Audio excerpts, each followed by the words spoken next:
The FBI in Peace and War, ordinarily heard at this time throughout the year, is taking its usual summer vacation and will return to CBS 3 weeks from tonight on September 1st. Broadway's My Beat. From Times Square to Columbus Circle. The gaudiest, the most violent, the lonesomest mile in the world.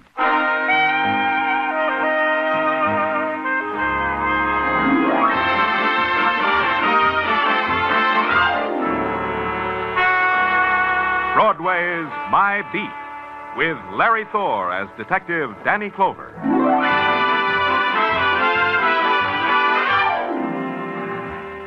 Broadway. It's a journey some people have to make. A journey that ends in a screaming, blinding furnace of light, or ends in darkness, cool and still. You walk it with a quick puppet strut of slapstick, or you walk it slow. Slow like the last walk you'll ever take. Whatever way it is, it's My Beat.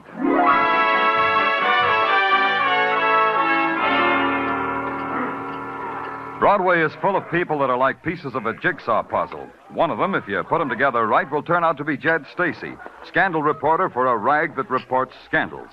If it's a hot August evening and he's wearing his Hollywood shirt and yellow silk mohair pants, $90 the outfit, he'll buy you a free meal for a price. Jacques, bring us prosciutto with melon, vichyssoise, shrimp poulette, and a decent white wine. You got that? Oui, Monsieur Stacy. Yeah. Okay, Jed. Why the banquet? Ah, you know me, don't you, Danny? I don't give nothing for nothing. I don't get nothing for nothing. Yeah, that's life, like Jacques says. Yeah. Look, Danny, I got a note in the mail today. A typewritten note. I want to read it to you. Something you wrote? No, this has class. Here's what it says. Dear columnist, if you need a prophecy, here's a prophecy. A girl, Jane Darnell, will be found murdered tonight. That's a prophecy. Now, just checking, Danny, you got a corpse named Jane Darnell? No. Give me that note. Give it to me. Sure. Here, Danny, I'm through with it. It'll be in my column tomorrow anyway. It's all set up. Why didn't you give me this before? Ah, you know us scribes, Danny. We clutch things to our bosom. Besides, what good would it do you?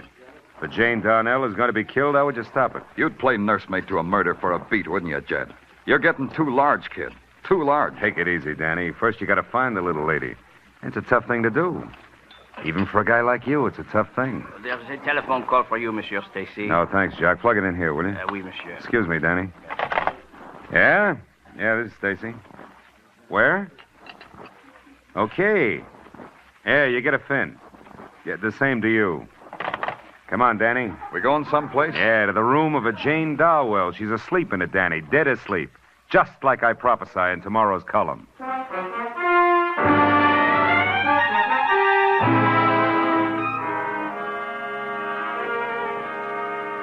In here, Lieutenant.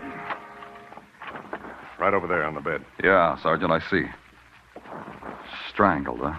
With a silk stocking. I'm not a guy who knows about a thing like this, Danny, but it looks like the murder weapon is a pretty inferior piece of merchandise. $1.98 will get you 3 pairs. Take your hands off that stocking, Jed. Huh? Oh, yeah, sure, Danny. Police methods. I should have known better. Okay, Sergeant, give me the rundown. Call from the landlady at 8:10 p.m. Yeah? Landlady's story as follows. She returned here at 5 after 8, and then she... Where'd she return from? Corner bar. She spent the afternoon there singing Ghost Riders in the Sky and nursing a 10-cent beer for 6 hours. They threw her out at 8 sharp. We checked. Go on. Well, the landlady knocked at the door of Jane Darnell, the deceased. Upon receiving no answer, she walked in and found the deceased thus. I mean, like so. Okay. Where's the landlady now? I peeked across the hall when we came in, Danny. Yeah? There's a little old lady sitting in a rocker with a compress on a little wrinkled forehead and a little wrinkled nose on top of a big bottle. Landlady, huh? Yeah, Right in here, laddie. Come on, right in this room. Take your hands off of me. I've been walking a long time without your help. Who's this, officer? A man who says he lives here. A man who My says his name name's is... Mac Taylor. What's going on here? Okay, officer, that's all. What's your business here, Mr. Taylor? I live here. Now answer a question for me. What's this all about? Did you know Jane Darnell? Oh, my Shirley. She takes 2 hours every Saturday night in the bathroom. And she is the... Oh, that's her over on the bed. What's the matter with her? She's dead. Murdered. Murdered? But who did it? Mr. Taylor, there's millions of people in New York. A little while ago, one of those millions of people came into this room and wrapped a silk stocking around Jane Darnell's neck. The person who did that was the person who murdered her. Do you know who it was, Mr. Taylor? Mr. Taylor didn't. She was just the other renter here in the boarding house as far as he was concerned. She never even smiled at him, he said. Man, you'd have to be mighty strange to kill a girl for that, he assured me. I assured him he'd better stick around. And then I went home and had indigestion all night from the meal Judge Stacy ordered that I never ate. The next morning, I spent the first 2 hours mulling over what I had in the murder of Jane Darnell. It came to two things. All I had was a girl in the morgue and a typewritten note saying she'd be there. Or, as Sergeant Tartaglia put it... All we got, Danny, is a girl in the morgue and a typewritten note saying she'd be there. Tartaglia, would you mind repeating that? Oh, sure, Danny. I said all we got is a... Never mind. Anything on that typewritten note Judge Stacy gave me? Kind of typewriter, stationery? Oh, typed on a Corona Portable. A new model. Cheap grade of stationery. 5 and 10 cent store stuff. Routine check, turn up anything? Not yet. I can't find a thing on this Jane Darnell. No friends, no relatives, nothing, Danny. Well, looks like this will be a tough one for us to crack. It'll take time, Tartaglia, but it'll crack. Danny Clover speaking. What? Who is this? Tartaglia, trace this call. Yeah. Who is this speaking? I can't hear you. Speak louder, huh? Yeah, I got that. When? Who is this speaking? Hello? Hello? What? Oh, look, operator, I was talking to someone when we were cut off. I see. Well, thank you, operator. Tartaglia! Calm and efficient service, You traced Danny. the call? Oh, sure. Well, what? Traced it to a phone booth in Grand Central Station. Oh, fine. That call was important? Tartaglia, I was just speaking to a murderer. Yeah? Well, what did he have to say? A murderer? Yeah, a murderer who was disguising his voice. He had to say just this. He had to say he did quite a job on Jane Darnell, and tonight he was going to do a better one on a friend of hers. A friend named Mary Smith. Mary Smith? Hey, I know a Mary Smith. Which Mary Smith, Danny? Which Mary Smith?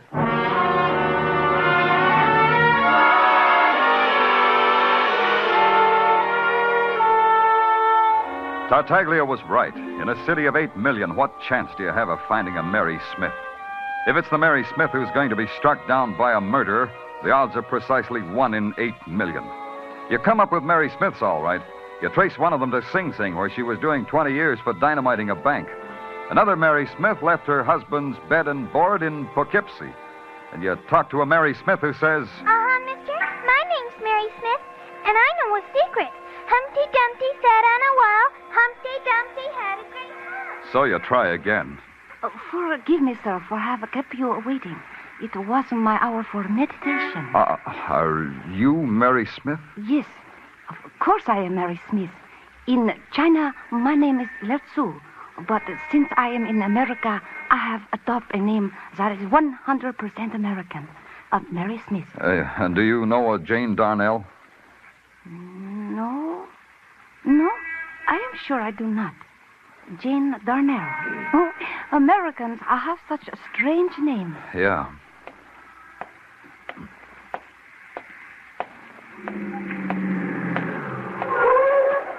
Danny! Hey, Danny, hop in. I want to take you someplace where maybe you ought to be. Move your hearse out of the way, Jed. I might scrape the polish with my shabby squad car. Oh, now, Danny, you don't like me anymore. That hurts. I like you. Now, will you move your car? They told me at headquarters you'd be here. Now, look, if you checked with me, I could have saved you wear and tear, Danny. I'll make a note. Always check with Judge Stacy. He'll save you wear and tear. Or maybe I can buy it tomorrow for a nickel. You're fighting me, boy. You're fighting me. Get out of my way. You got nothing to say to me. Nothing I want to hear. You'll want to hear this, Danny. The Mary Smith you're looking for, I know where she is. Where? Well, if we're still friends, I'll tell you where. Cut it down to a number in a street. 10 West 16, Danny. A sordid walk-up, a scabrous How dwelling. do you know so much, paper boy? Anonymous phone call, Danny. Anonymous voice. Voice gives me address and particulars. Particulars? Anonymous girl named Mary Smith. Now we're friends again, huh, Danny? Huh?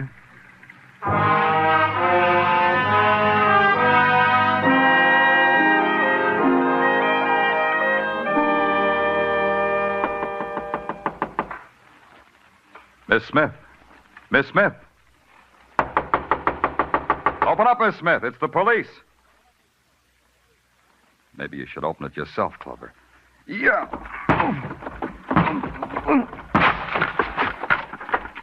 Miss Smith. The girl named Mary Smith was home. She wasn't anonymous anymore. The scrawl of blood on her clean cotton dress gave her an identity. And the ice pick thrust deep into her throat was like an ugly pin that held her in one place in one time. And death hadn't yet washed away the torture and the strain and the horror that was frozen in the carved lines of her body. The draft from the door I had crashed open moved her hair in gentle whirls away from her face. Then I saw her hand holding something tight, like a claw. It held onto it tight. It was a typewritten note. It said, "What girl next, police? What girl next? I give you a riddle. There were two that will be three. Who will it be? Who will it be?"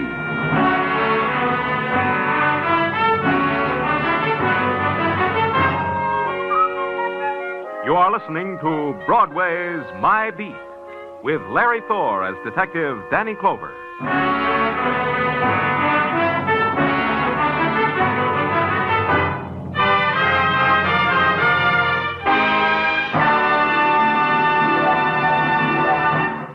Those two outstanding adventure shows, Escape and Crime Photographer, will bring you new thrills, new chills, just a little later tonight. Casey, crime photographer, will encounter a wealthy stamp collector, his two sons, and a strange murder in Death of a Stranger. Escape will present another Thursday thriller in Red Wine by Lawrence Blockman. This Thursday, every Thursday, hear Escape and Crime Photographer on most of these same CBS network stations. Now back to Broadway's My Beat.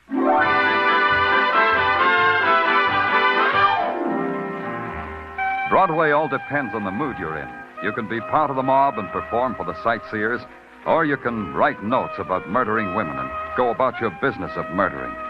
In the latter case, Broadway dangles from strings. Broadway performs for a madman. It puts on a mask of horror and talks in whispers. Two people had died violently, and the clues I had for their dying were about as valuable as a pinch of dust. Correction, I had a thing of value. Another note. What girl next, the note said. It would be valuable if I knew what girl next. The only ray of sunshine at headquarters next morning was a police sergeant named Tartaglia, who did all sorts of remarkable things with details and file cards and pencil sharpeners. Morning, Danny. Good morning, good morning, good morning. Yeah. What have we got, Tartaglia? Well, I checked Judge Stacy, like you said. Mm-hmm. Yeah, he's got a pretty good alibi. He was with you at the approximate time of both murders. Only approximate. How long does it take to kill a person? Hey, what did you find on that boarder, Mac Taylor? Oh, he's got an answer for every question we ask him. Right now, we're still checking the answers. So far, Mac Taylor's been telling the truth. Okay. What's in that envelope? Oh, in this envelope, Danny, intelligence from the FBI. Yeah, with Los Angeles still operating, it's a wonder they had the time. Let's see it. Yeah, sure. Here. You know, on account of we didn't have any data on Jane Darnell and Mary Smith, I wired their prints down to Washington like I... Well, like you should have. Yeah. This data you're holding was wired back. Hey, those boys in Washington sure work... Hey, look at this, Tartaglia. Huh? A link. A link between Jane Darnell and Mary Smith.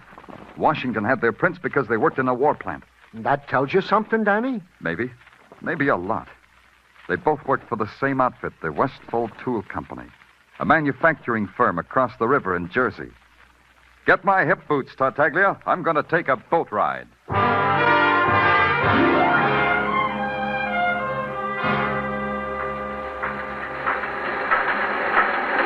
want to see me? You're the foreman? Yeah. Can't we go somewhere where we can talk? What? I said, can't we go... Let's go somewhere where we can talk, huh? Yeah. Oh, what do you want to see me about, mister? I'm Danny Clover, New York Police Department. Oh, glad to know you. I'm Freddie Ney, Punch Press Department. You've been working in this department long, Mr. Ney? Oh, 10 years. Why? Try this in your memory. Jane Darnell and Mary Smith. What does that do to you? Jane Darnell, Mary Smith, oh, yeah, it does something to me, all right. Yeah, they worked here side by side in my department, right through the war and after we converted automobile parts. And what else? Well, they quit about a year ago, within a week of each other. Within a week of each other, huh? How would that figure, Mr. Ney? Well, they were chummy. Jane Darnell and Mary Smith were in a carpool with another girl. All three of them rode to work in Jane's car. This other girl, who was she? I don't know. She wasn't in my department. Does your personnel department keep records of people who ride together in carpools? No, never did. We got all the paperwork we can handle. Yeah. Where's the phone? Right over there. Thanks. Can I get an outside line on this? Sure. I guess that's about all I can tell you about those two, Mr. Clover. Well, maybe it was enough. Hello? Motor vehicles? Give me registration. Anything else, Mr. Clover? No, that'll be all. Registration? This is Danny Clover. Want the make and the model of a car owned by Jane Darnell. Yeah, motor number 2. You sure there's nothing else, Mr. Clover?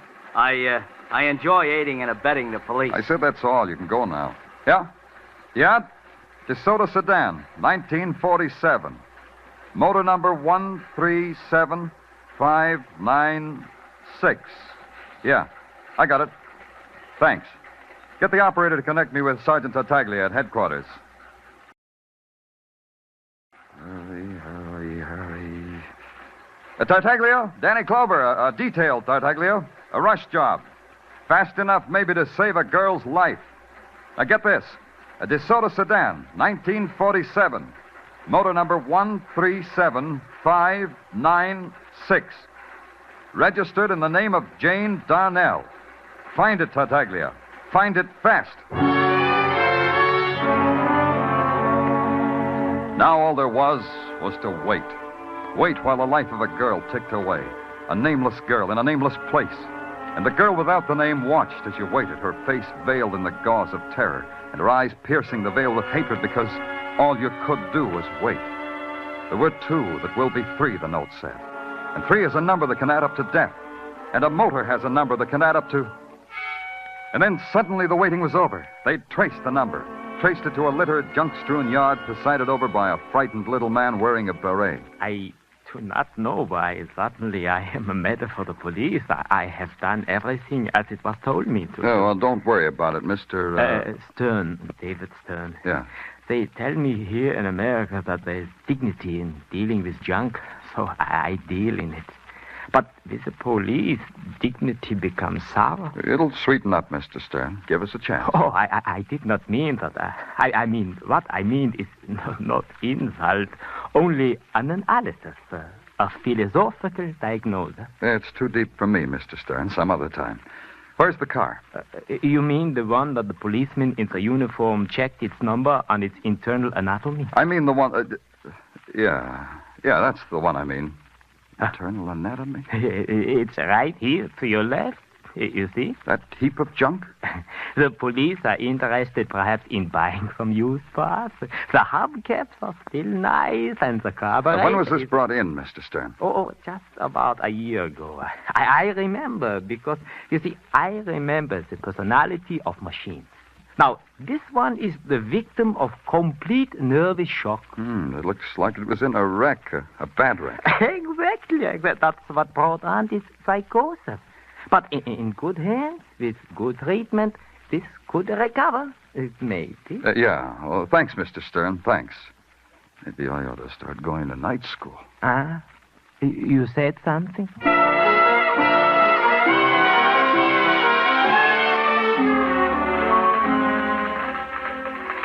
Danny, hi. Welcome to Police Transcript and Record. Your presence is like a shaft of light in a warehouse of darkness. Coslow, will you do something for me and not have it come out an epic? This will take much doing. What's your pleasure, Danny? Open a window. How do you guys breathe in here? Sergeant Downs? Yeah, Coslow. Open a window. Danny can't breathe. Ah, that was thrilling how you did that, Sergeant Downs. You may now go back to your typewriter. Anything else, Danny? I could fan you with this fan, courtesy Huxley's mortuary. Oh, thanks. A little closer, Coslow. Fine. Now get me everything you've got on an automobile accident. This car, about a year ago. Sergeant Downs? You get it, Coslow. I'll hold the fan. Your command is like a caress, Danny. Never mind, Downs. I shall get it. Oh, by the way, Danny, there's a gentleman sitting over there, been waiting for you. Gentleman by the name of Jed Stacy. Shall I present you? Get the dope on the accident now, as in right now. Yes, sir, Lieutenant, sir. What do you want, Jed? Oh, it's not what I want, Danny. It's what my syndicate wants. You know, columnists, no life of their own. That why you're always around when people die, so you can gloat? I didn't hear you say that, Danny. I'll make like I didn't hear it.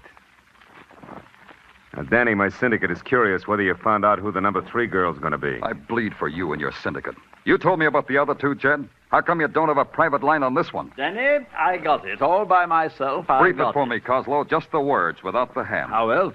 Accident involving this car, May 10th, 1948. Crashed into by Mrs. Mildred Quimby. Mrs. Quimby was killed. Who was in the DeSoto when it happened? 3 girls, Jane Darnell, Mary Smith, and Sally Webb. You got an address on this Sally Webb? Most assuredly. 417th West 55th. We also got pictures of the whole mess. You may have them if you want them, Danny, without signing. Take back your fan, Coslow. You earned it. Sally Webb, eh? That's the girl my syndicate wants.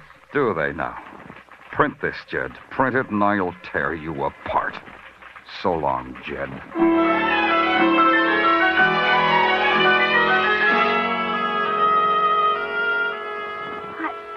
I don't believe you, Mr. Clover. I don't believe you. Why should anyone want to murder me? We're dealing with a madman, Miss Webb. A madman who makes his own reasons. But me? Why me? I never hurt anyone or anything in my life. Maybe Jane Darnell and Mary Smith were like that, but they were killed. I hardly knew them. I just rode with them to work. We had nothing in common outside of that. You had this in common, Miss Webb. You were in an accident in which a woman was killed. So she was killed. Can she rise from the dead to murder me for that? Someone who loved her very much might want to kill you because he holds all of you responsible for her death. Well, then why don't you catch him, put him in a cage, rip him into shreds, and, well, do something. Something. Miss Webb, that picture on your bureau, who is it? My boyfriend. Why? How long have you known him? Oh, a few months. You expecting someone? No. Let him in. Let them in, Sally. Hi, Sally. I found this envelope addressed to you in your mailbox. I brought it up. Is it all right? Give it to me, little girl. Huh? Oh, give it to him, Mary, and you better go now. All right, Sally. Sorry I haven't time to be polite, Sally. Mind if I see what's in the envelope? Thanks. Here. Read it, Sally. And the third is Sally Webb. At 8 o'clock tonight, it's Sally Webb. Spin, Sally, spin till 8 o'clock. Then it's done. The same cheap paper, the same type, the same pattern. Now do you believe it, Sally? Oh, yes. Yes, help me, Mr. Clover. Please help me. If you'll help me. How? Just tell me how. Sally, I want you to spend the rest of the day as you would spend any other day. One of our men will be with you all the time. You'll never see him. You're not to look for him. But I want you back here before 8 o'clock, understand? Before 8 o'clock. Oh, I'm frightened, Mr. Clover. I'm frightened. It's the only way, Sally. You wanted him in a cage? That's where he'll be, just like you said. In a cage. So the trap was set. Sally Webb, the bait. New York Police Department, the hunter. The hunted? Somebody in that jungle city. Somebody crouching now in a dark corner until another time of killing. The man I had tail Sally Webb called in every half hour from a dress shop, a fruit store, from a laundromat, places like that. Then about 7 o'clock, the trap began to shape itself. A police cordon thrown around the block on West 55th Street where Sally lived. And a few minutes before 8, I was standing in a doorway next to the address, and the trap was ready to be sprung.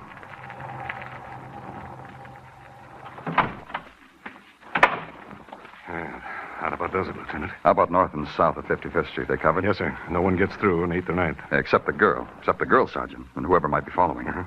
How about our boy, the one you assigned to Taylor? He's got orders to drop out at the corner of 9th and 55th. Now, get this, Sergeant. Yeah? I want your men in uniform to stay out of sight. Plain clothes as inconspicuous as possible. No noise. Yes, sir. That's what I told the men. Who's that? What chowderhead was stupid enough to use his siren? That's probably Patrolman Florio, sir. He's siren happy. Well, I hope he's going to be happy pounding the cement in Flushing.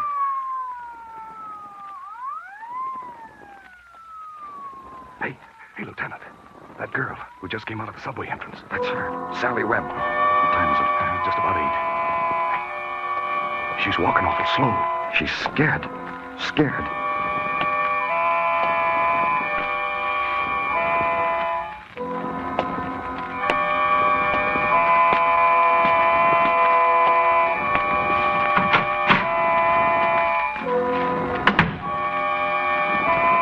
She's inside.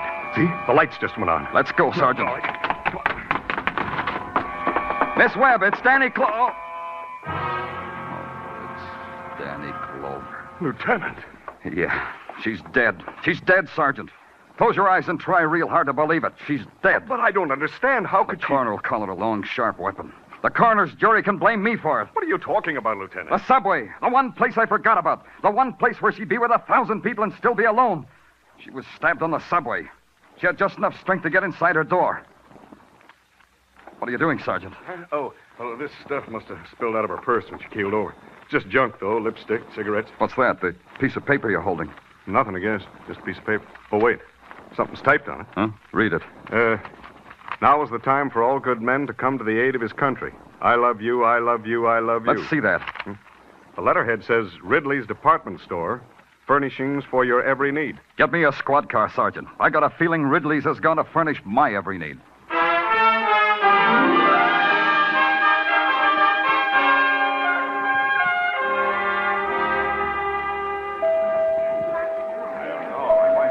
Interested in a typewriter, mister? Oh, I didn't know you worked here, Mac. Mac Taylor, isn't it? The indignant boarder who lived across the hall from Jane Donnell? Yes, this is my place of business, the typewriter department. Yeah. I've got a time card, employee's number, everything. I sell them.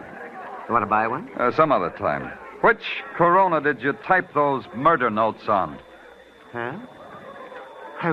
What do you mean? Sally Webb really loved you, didn't she, Mac? I got proof positive of that. She put your picture on her bureau, and she hung around here and wrote love notes on your demonstrator typewriter. So? Tell me something, Mac. When did you change your name from Quimby to Taylor? We've got a doctor in this department store, Clover. Maybe you need to see him. I have a picture of Mildred Quimby, Mac. Was she your wife? What do you know about Mildred Quimby? I said I have her picture, Mac. Here, when she was killed in an automobile accident. Look at it, Mac. Go on, look at it. I'll kill you. I'll kill you. Like they killed my wife. Like I killed all of them. I'll kill you. Mac, put away that gun. This place is filled with people. What do I care about people? My wife is dead. Watch out! Hey, that man's got a gun! You must be crazy. Never. Never. Down, everybody. Get out of the way. That man's a killer. Come and get me, Clover. Yeah. There's only one way to get you, Mac. Clover, you can't miss.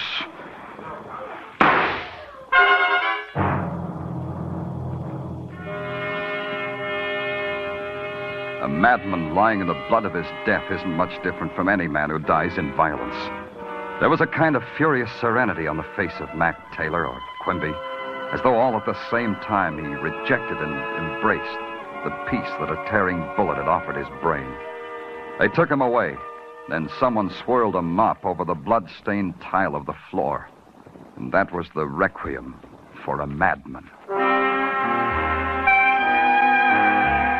Broadway is a street of sounds. The hissing sound of the neon, the sweet sound of a girl's laugh, the harsh, rasping sound of the life deep inside the earth, and the other sound, the sigh, the painful sigh no one hears.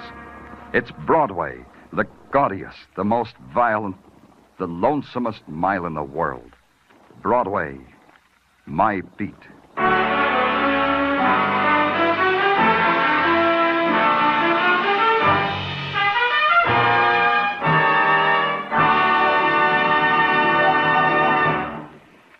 Broadway's My Beat, with Larry Thor as Detective Danny Clover, is produced and directed by Gordon T. Hughes, with script by Morton Fine and David Friedkin. Musical direction is by Lud Gluskin. Be sure to join us next week, same time, same station, for Broadway's My Beat. The launching of a promising career as a singer, a bunch of yellow roses from an admirer, a single sniff of their aroma, and sudden death. These are the events that launch Mr. Keene, himself a promising career man, as sleuth in one of his most fascinating cases tonight. Mr. Keene's latest adventure, the Yellow Rose murder case, follows immediately over most of these same stations. This is CBS, the Columbia Broadcasting System.